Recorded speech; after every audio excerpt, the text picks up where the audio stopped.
Hey everyone, this is S.M. Pratt, and today we're going to talk about the canceled signature event.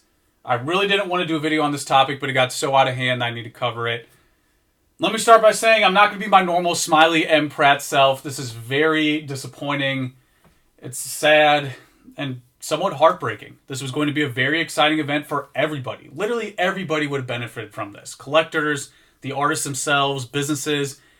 It was a gain for the hobby at large. It was very exciting. This is the first time Fukuda was going to be in the US, signing cards. People were buying gold stars, their favorite artwork. It was something to look forward to. And now it's not happening because of a few truly unhappy individuals. So this all started with a business in Japan who went above and beyond, took a huge risk, a ton of time, a ton of work, a ton of effort, and a ton of money.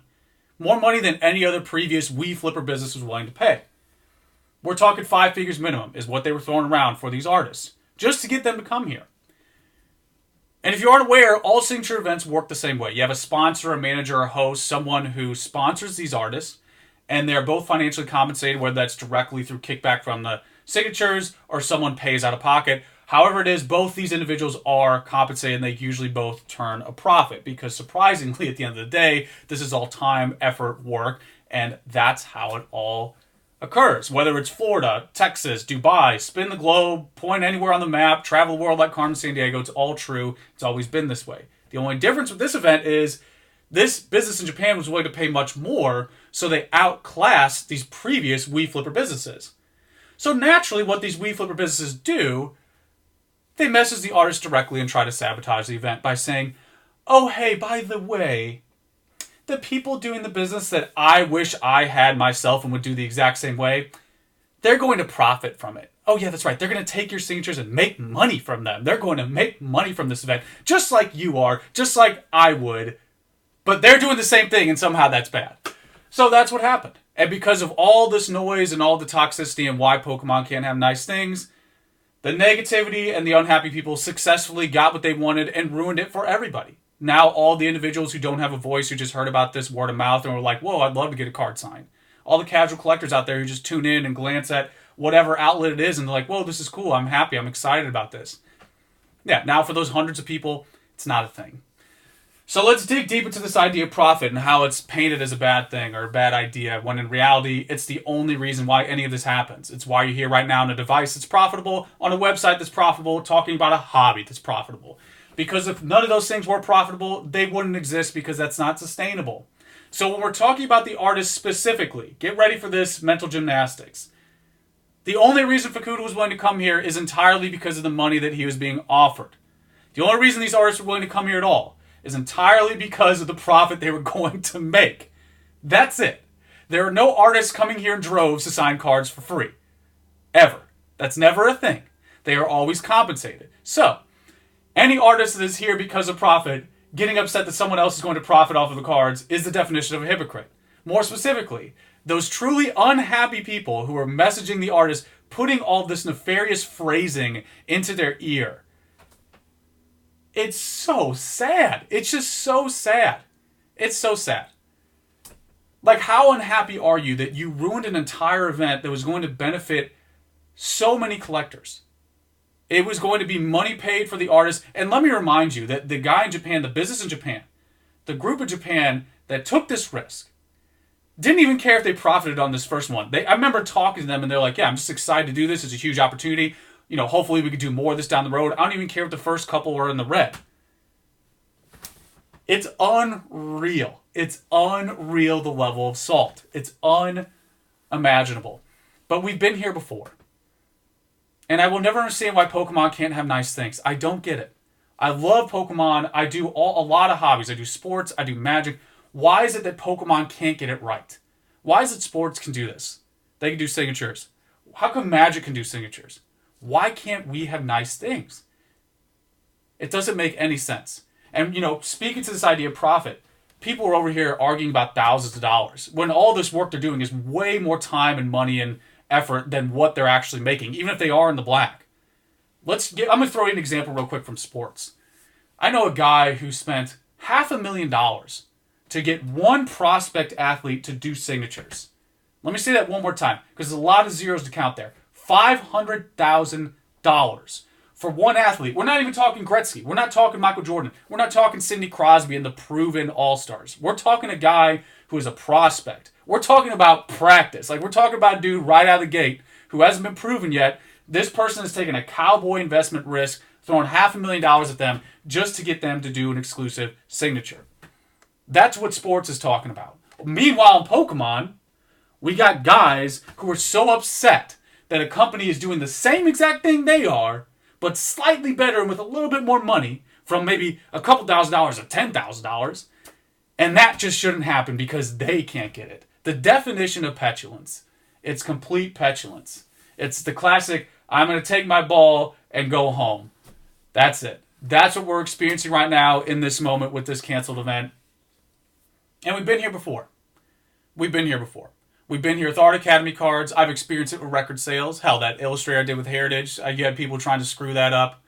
You always have some jealous saltball in the hobby, and where do they end up? Where are those people who did that stuff before? What do they do for the hobby? I'm not trying to pump my own tires, but even if you don't like me, you don't like my shirt, you don't like my chair, you don't like the background, you don't like my 4th level grandma basement bunker, I could point to things I've done for the hobby.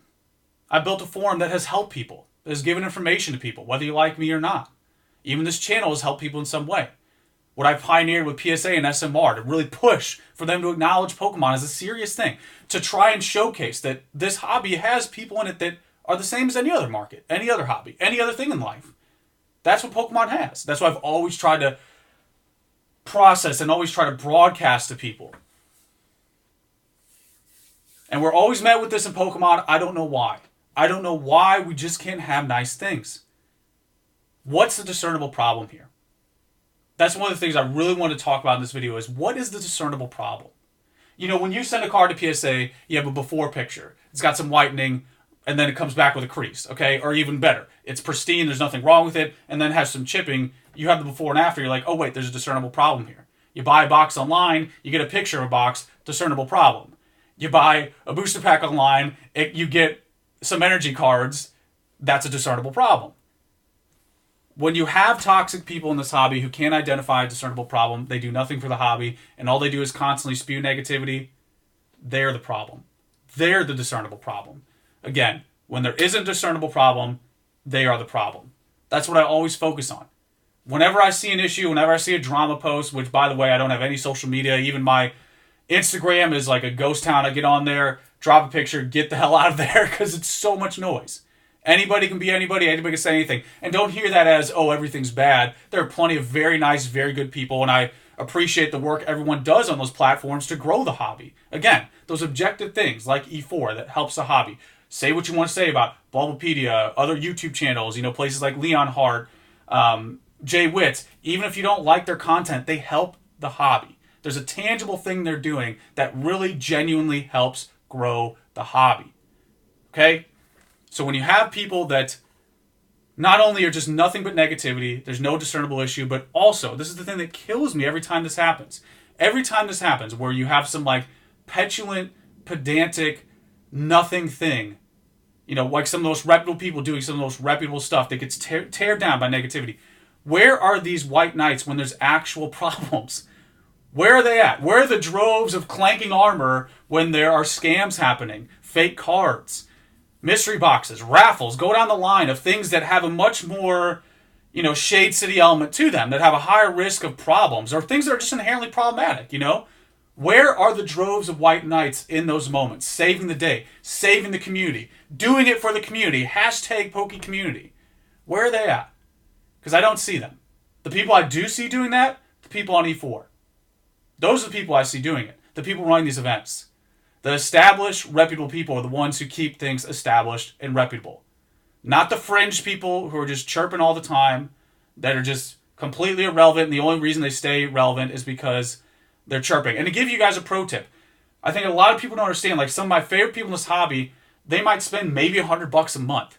Some of my favorite people, Zini, PFM, these real collectors who just spend a little bit a month, low-cost collectors, Ethan, people like that, low-capital spenders, they just like the hobby. That's what it's all about. You can spot that right away. The people just love the hobby. That's what this is supposed to be about, guys.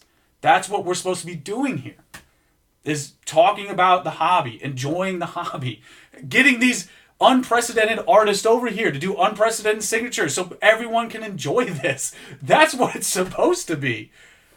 So, this is in a nutshell what happened, and it's nothing new. I've tried my best to try and produce content that pushes away from this, that focuses on the engagement, the enjoyment of the hobby, the market of the hobby, the serious side of the hobby. The things that I think will always be universal and help other people, rather than making completely pointless negative comments, especially to the artists. These Japanese artists need to get real. They need to get managers. You shouldn't be talking to Rafflemaster 420 XXX question mark. That should not be a thing. They should not be communicating directly with these people. They need to get managers. There needs to be a barrier to entry there. There's just too much noise. It's too unregulated. And moreover, all other hobbies can do it but us, guys. Right now, as it stands, every other hobby can do signatures but us. So, that's our grade. That's our report right now. That's our report card, guys. We're going to get our parents, when we go upstairs from our 4th level basement bunker, they're gonna ground us because we're not doing what we should be doing. We should be focusing more on what we can do together with each other. Don't take that jealousy and go to an artist and be salty to them to ruin an event that's going to help a ton of people. It's okay if you don't get every event. It's okay if you don't get every card. You don't win every auction. That's fine. That's fine. Again, talk about those low-cost collectors. Why I mentioned a couple of them is because they're low-cost or low capital inherently, but they just love the hobby. They love what they do, and it speaks volumes. When you genuinely love the hobby, it really is a potent thing. So we need more of that. We need less of this pure negativity. Again, people who are just negative with no discernible point, they're the problem. If you can't bring to me a discernible issue, if I can't see a discernible point, just chill out, enjoy the hobby. There's plenty of stuff to do here that's positive. We're very blessed and privileged to have what we have in Pokemon. So let's corral that, make it a positive thing at the end of the day. And that's what I have for this event. Hopefully this is just one mistake that we can learn from and we can come back from it and, rectify it and do some more or something similar to this down the road. But that's what I have, guys. Very unfortunate situation, but trying to really put a positive spin on it here and just focus on what we do have. What we have in Pokemon is much more than what a lot of other hobbies have. Much more than DBS, Final Fantasy, etc. We are very established. We have a big market. People who love the art, the history. We need to focus more on that. There's negativity needs to go. My heart goes out to the people who put their money, their time into this event, and it was canceled. And all the other people who bought those cards and were excited about it, me included. It was exciting, disappointing, but pick ourselves up. Hopefully we can learn from this. So there it is, guys. You know the deal. Let me know how you feel. Till next time.